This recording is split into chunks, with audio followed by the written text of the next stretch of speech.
नमस्कार साथियों, सौरभ क्लासेज अकबरपुर के इस यूट्यूब चैनल पर एक बार मैं हेमंत त्रिपाठी आप सभी का फिर से हार्दिक स्वागत करता हूं। साथियों, भारतीय संविधान की जो कक्षा मैं ले रहा हूं, भारतीय संविधान के अंतर्गत जिन बातों का, संविधान से जुड़े हुए जिन तथ्यों का हम लोग अध्ययन कर रहे हैं, उसी क्रम में एक नई कक्षा के साथ मैं आपके सामने उपस्थित हूं। आइए हम लोग बातचीत शुरू करेंगे। आपने अगर पिछली कक्षाएं देखी हैं तो आपको याद होगा, हम लोग भारत के सर्वोच्च न्यायालय के विषय में अध्ययन कर रहे हैं कि संविधान में सर्वोच्च न्यायालय से जुड़े हुए क्या क्या प्रावधान हैं, किस प्रकार से न्यायाधीशों की नियुक्तियां होती हैं, किस प्रकार से न्यायाधीश बना जा सकता है, उनकी योग्यता क्या होती है। इन सारे विषयों पर हम लोग बातचीत कर रहे हैं। 2 कक्षाएं आपको प्राप्त हो चुकी हैं। ये सर्वोच्च न्यायालय से जुड़ी हुई तीसरी कक्षा होगी। आइए हम लोग बातचीत शुरू करते हैं। और पिछली कक्षा में आपने पढ़ा है कि किस प्रकार से राष्ट्रपति द्वारा कॉलेजियम की सिफारिश पर न्यायाधीशों की नियुक्ति की जाती है, और उनके वेतन के बारे में भी मैंने आपको बताया था कि 2,80,000 रुपये CJI, जो चीफ जस्टिस ऑफ इंडिया हैं, भारत के मुख्य न्यायाधीश हैं, या कह सकते हैं सर्वोच्च न्यायालय के मुख्य न्यायाधीश हैं, उनको 2,80,000 रुपये वेतन मिलता है। मैंने आपको यह भी बताया था कि किस प्रकार से अन्य जो न्यायाधीश हैं उनको 2,50,000 वेतन दिया जाता है। ये वेतन भारत की संचित निधि पर भारित होता है। इतना ही नहीं, इनको अन्य जरूरी वेतन के साथ साथ भत्ते भी दिए जाते हैं, और इनकी उपलब्धियों में, इनकी परलब्धियों में कहा जाए, इनके वेतन भत्तों में कोई कमी उनके कार्यकाल में नहीं की जाती। ये सारी बातें मैंने आपको बताई थी।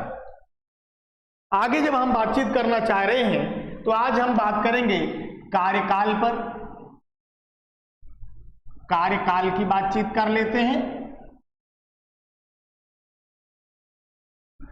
तो देखिए, सुप्रीम कोर्ट के जो न्यायाधीश हैं उनके लिए न्यूनतम आयु का कोई प्रावधान नहीं किया गया। पहले तो आप ये जान लें स्पष्ट रूप से, न्यूनतम जो उम्र है उसका कोई प्रावधान नहीं किया गया है, क्योंकि ये माना जाता है कि जो व्यक्ति जज बन के आ रहा है वो काफी अनुभवी है, काफी मैच्योर है, और इसलिए इनके लिए न्यूनतम उम्र का प्रावधान नहीं है। अधिकतम उम्र जो काम करने की है, इनका जो कार्यकाल हो सकता है अधिकतम उम्र तक, वो कितनी है? 65 वर्ष है। 65 वर्ष है। 65 वर्ष की आयु तक ये जज के रूप में, न्यायाधीश के रूप में कार्य कर सकते हैं, और 65 वर्ष के बाद इनको रिटायरमेंट दे दिया जाता है, ये सेवानिवृत्त हो जाते हैं।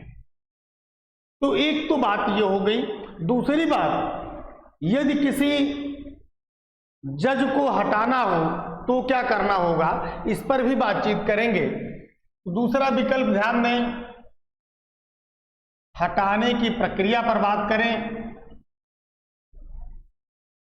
बहुत ध्यान से सुनिए और समझिएगा, हटाने की प्रक्रिया क्या होनी चाहिए। ध्यान से सुनिए।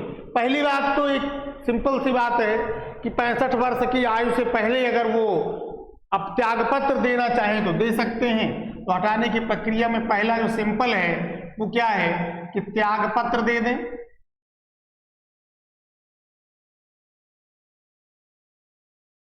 कोई समस्या है तो अपना पद छोड़ सकते हैं, त्यागपत्र दे सकते हैं लिखित रूप से। प्रश्न यहां से बड़ा अच्छा बनता है, कई बार परीक्षाओं में बना है कि सुप्रीम कोर्ट के जो न्यायाधीश हैं वो अपना त्यागपत्र किसे देते हैं, या सुप्रीम कोर्ट के मुख्य न्यायाधीश अपना त्यागपत्र किसे देते हैं। तो ध्यान रखेंगे, ये त्यागपत्र भारत के राष्ट्रपति महोदय को दिया जाता है। राष्ट्रपति को त्यागपत्र देंगे। तो एकदम स्पष्ट रहिए, इनकी नियुक्ति भी राष्ट्रपति द्वारा ही होती है, शपथ भी राष्ट्रपति ही दिलाते हैं, और त्यागपत्र भी ये किसको देते हैं? राष्ट्रपति को ही देते हैं। दूसरी बात, यदि इन्हें इनके पद से हटाना हो तो क्या करना होगा? 65 वर्ष की उम्र के पहले किसी न्यायाधीश को पद से हटाना हो तो उसकी प्रक्रिया क्या होगी। तो यहां पर ध्यान देंगे आप, यहां पर संविधान दो बातें करता है। संविधान में दो बातें उल्लेखित हैं। पहला क्या है, पहली बात है कि साबित कदाचार के आधार पर, कदाचार, जजों ने कोई ऐसा व्यवहार किया, कोई ऐसा आचरण किया है जो उनको नहीं करना चाहिए था। कल्पना करें कि वो रिश्वत लेकर फैसले देने लगे, या उन्होंने ऐसा काम कर दिया जो भारतीय संविधान का उल्लंघन करता है, तो ऐसी स्थिति में उन्हें कदाचार के आधार पर हटाया जा सकता है। तो साबित कदाचार या संविधान का उल्लंघन,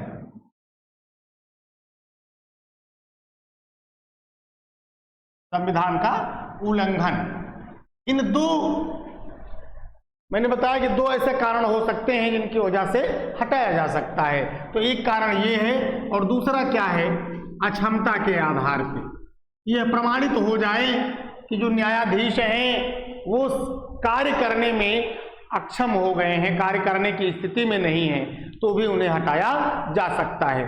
जैसे आप कल्पना करें कि कोई न्यायाधीश पद पर है, उसका एक्सीडेंट हो जाए और वो कोमा में चला जाए, या वो इस तरह से विकलांग हो जाए कि वो कार्य करने में समर्थ ना हो, तो उसे अक्षमता के आधार पर भी हटाया जा सकता है। हटाने की प्रक्रिया समझ लें। एक सिंपल शब्द में मैं कहूं तो ये कहा जा सकता है कि जिस प्रकार से राष्ट्रपति को महाभियोग द्वारा हटाया जाता है, लगभग वही प्रक्रिया सुप्रीम कोर्ट के जजों को हटाने में अपनाई जाती है। लेकिन ये ध्यान रखना है आपको कि यहाँ पर सुप्रीम कोर्ट के जजों को हटाने की जहाँ बात हो रही है, यहाँ पर महाभियोग जैसे किसी शब्द का प्रयोग नहीं किया गया है। प्रक्रिया लगभग महाभियोग से मिलती जुलती है, लेकिन यहाँ पर महाभियोग शब्द का प्रयोग नहीं किया गया है, ये आप ध्यान रखेंगे। प्रक्रिया क्या है, महाभियोग की प्रक्रिया क्या है? आप जानते हैं संसद के दो सदन होते हैं, लोकसभा और राज्यसभा।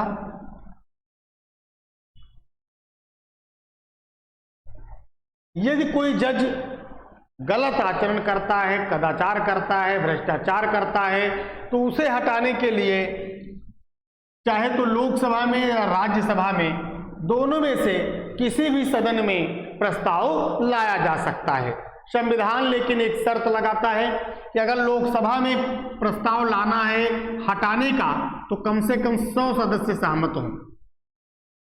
100 सदस्य अपने हस्ताक्षर सहित ये लिख कर दें कि इस जज ने ये गलत आचरण किया है और हम इसे हटाने का प्रस्ताव रखना चाहते हैं सदन में। राज्यसभा में अगर है तो यहाँ पर 50 सदस्य होने चाहिए। आप लोग जानते हैं राज्यसभा की सदस्य संख्या कम होती है लोकसभा की अपेक्षा। तो लोकसभा या राज्यसभा में यह प्रस्ताव लाया जा सकता है जज को हटाने का। अगर लोकसभा में लाया गया तो लोकसभा के अध्यक्ष को सूचना दी जाएगी। अगर राज्यसभा में लाया गया तो राज्यसभा के सभापति को सूचना दी जाएगी। ये आप ध्यान रखें। यदि लोकसभा का स्पीकर या राज्यसभा का सभापति स्वीकार कर लेता है इन सदस्यों के प्रस्ताव को, तो वो एक कमेटी का गठन करेंगे। वो कमेटी जांच करेगी कि जज ने वास्तव में गलती की है या नहीं की है, और यदि उस कमेटी ने रिपोर्ट दे दी कि इन्होंने कदाचार किया है, गलत आचरण किया है, तो लोकसभा और राज्यसभा में इस पर चर्चा होगी।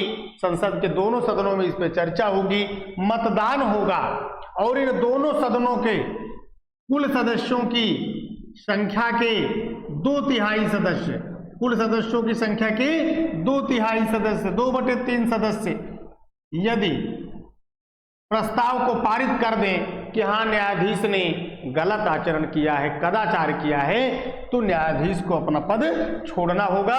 ये ध्यान रखेंगे। लेकिन कब? जब राष्ट्रपति महोदय इस पर सिग्नेचर कर देंगे। बहुत ध्यान से समझेंगे। लोकसभा में प्रस्ताव आए या राज्यसभा में प्रस्ताव आए, लोकसभा में आ रहा तो 100 सदस्य, राज्यसभा में आ रहा है तो 50 सदस्य सहमत हों। वो सदन के जो अध्यक्ष होंगे, सभापति होंगे, उनको बताएंगे सभापति या अध्यक्ष न्यायाधीश को बुला सकते हैं सदन में, उनसे बातचीत करें, उनका पक्ष जानने के लिए एक कमेटी बना सकते हैं इसकी जांच के लिए। यदि वो कमेटी रिपोर्ट देती है कि हाँ ऐसा वास्तव में हुआ है, तो दोनों सदनों में विस्तृत चर्चा होगी, मतदान होगा, और यदि ये दोनों सदन प्रस्ताव को अपने कुल सदस्यों के 2/3 बहुमत से पारित कर देते हैं, तो वो प्रस्ताव कहाँ भेजा जाएगा? राष्ट्रपति के पास भेजा जाएगा, और राष्ट्रपति महोदय अगर उस पर साइन कर देते हैं, हस्ताक्षर कर देते हैं, तो जजों को उसी दिन से सेवा मुक्त मान लिया जाएगा। तो ये हटाने की प्रक्रिया पे हम लोगों ने चर्चा की है। हमने कार्यकाल पे चर्चा कर ली और हमने हटाने की प्रक्रिया पर चर्चा कर ली। आगे बढ़ेंगे, एक और पॉइंट जहां से प्रश्न पूछे जाते हैं, तदर्थ न्यायाधीश। कई परीक्षाओं में पूछा गया तदर्थ न्यायाधीश के बारे में। तो सुप्रीम कोर्ट में तदर्थ न्यायाधीश जो होते हैं वो क्या होते हैं, कौन होते हैं, जरा इस पर भी ध्यान दें।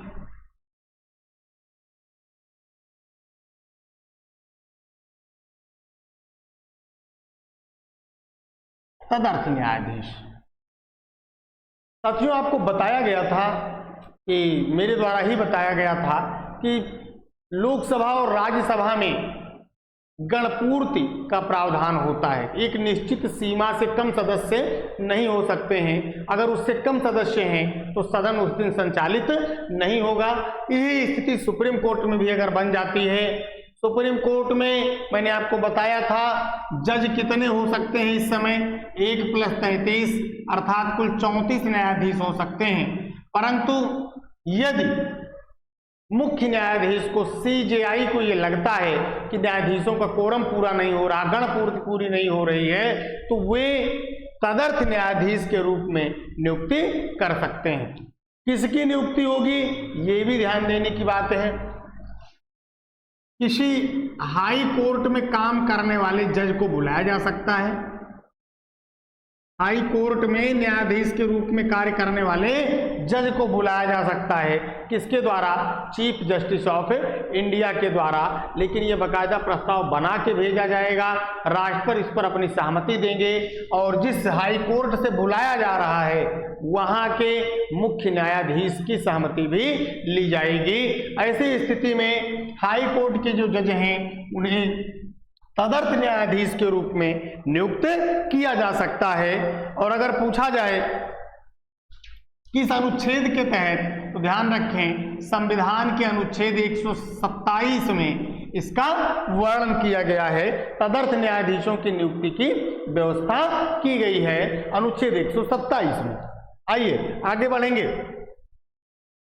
अनुच्छेद 128 भी यहीं पर देखते चलें, बेहद महत्वपूर्ण है। और अनुच्छेद 128 सेवानिवृत्त न्यायाधीशों के विषय में बात करता है।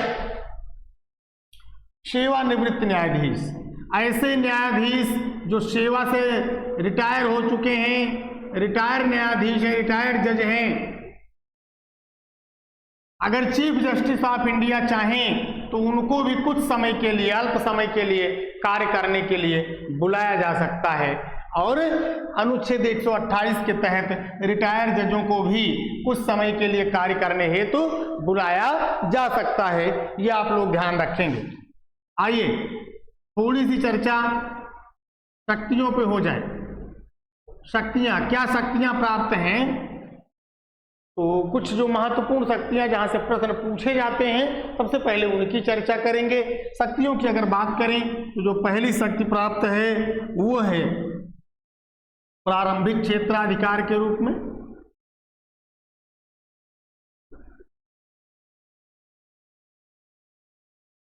प्रारंभिक क्षेत्राधिकार अर्थात सबसे पहले कौन से मामले हैं जो डायरेक्ट सुप्रीम कोर्ट में उठाए जा सकते हैं, सुप्रीम कोर्ट सीधे प्रत्यक्ष रूप से उन पर सुनवाई कर सकता है।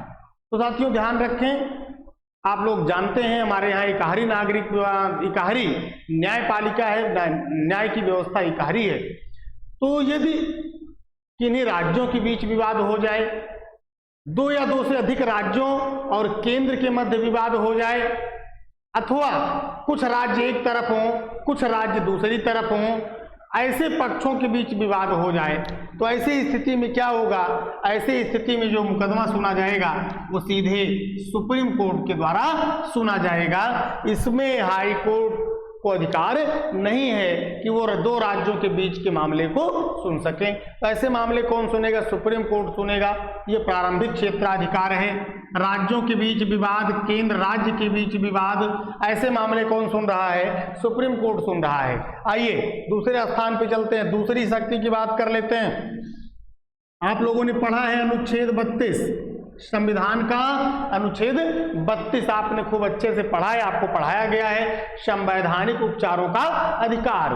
तो संवैधानिक उपचारों का अधिकार में सुप्रीम कोर्ट को ये पावर दी गई है, ये क्षमता दी गई है कि सुप्रीम कोर्ट मौलिक अधिकारों का संरक्षक है और मौलिक अधिकारों की सुरक्षा के लिए, मौलिक अधिकारों की सुरक्षा के लिए सुप्रीम कोर्ट प्रतिबद्ध रहता है। मौलिक अधिकार से जुड़े हुए मामले सुप्रीम कोर्ट में डायरेक्ट ले जाए जा सकते हैं, यद्यपि ये हाई कोर्ट में भी डायरेक्ट ले जाए जा सकते हैं। तो ये दो मूल अधिकार आपने देख लिए, दो अधिकार देख लिए, सॉरी।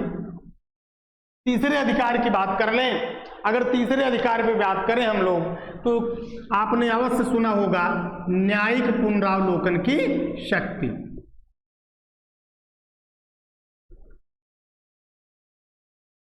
न्यायिक पुनरावलोकन की शक्ति, न्यायिक पुनरावलोकन क्या है, जरा इस पर भी ध्यान दें। दो तीन बातें। सबसे पहली बात तो ये कि सुप्रीम कोर्ट अपने द्वारा ही दिए गए निर्णय पर पुनर्विचार कर सकता है। कभी भूतकाल में दिए गए अपने ही निर्णय को बदल सकता है। आप लोगों को याद होगा, मैंने आपको बताया था कि भारत की प्रस्तावना को लेकर जब विवाद हुआ, सुप्रीम कोर्ट में मामला गया, तो पहले सुप्रीम कोर्ट ने कह दिया था कि प्रस्तावना में संशोधन नहीं हो सकता क्योंकि ये संविधान का अंग नहीं है। बाद में उसी सुप्रीम कोर्ट के ही सामने जब पुनः मामला गया तो सुप्रीम कोर्ट ने कहा कि प्रस्तावना भी संविधान का अंग है और उसमें भी अन्य प्रावधानों की तरह परिवर्तन किया जा सकता है। तो एक तो न्यायिक पुनरावलोकन की बात ये हो गई कि अपने ही जुड़ दिए गए आदेश पर पुनर्विचार कर सकता है, उसे पुनः अवलोकित कर सकता है। दूसरी बात, यदि राज्य सरकार द्वारा या केंद्र सरकार द्वारा ऐसा कोई कानून बनाया गया है जो संविधान के मूल ढांचे का उल्लंघन करता है, संविधान की मूल भावना के विपरीत है, तो ऐसी स्थिति में सुप्रीम कोर्ट को यह अधिकार है कि वह ऐसे कानूनों की समीक्षा कर सकता है और वो कानून जिस हद तक मौलिक अधिकारों को नुकसान पहुंचाते हैं या संविधान के मूल ढांचे को नुकसान पहुंचाते हैं, उन कानूनों को सुप्रीम कोर्ट रद्द भी कर सकता है। तो ये हमारी आज की चर्चा हो गई। एक क्लास और आपको सुप्रीम कोर्ट पर मिलेगी। सुप्रीम कोर्ट से जुड़े हुए जो अन्य अधिकार हैं, जो अन्य शक्तियां हैं, उन पर भी हम लोग बात करेंगे नेक्स्ट क्लास में। थोड़ा सा स्वास्थ्य सही नहीं है, इस वजह से क्लास में बीच बीच में गैप हो जा रहा है, तो मैं चाहूँगा कि आप लोग अपना स्नेह बनाए रखें। धन्यवाद, नमस्कार।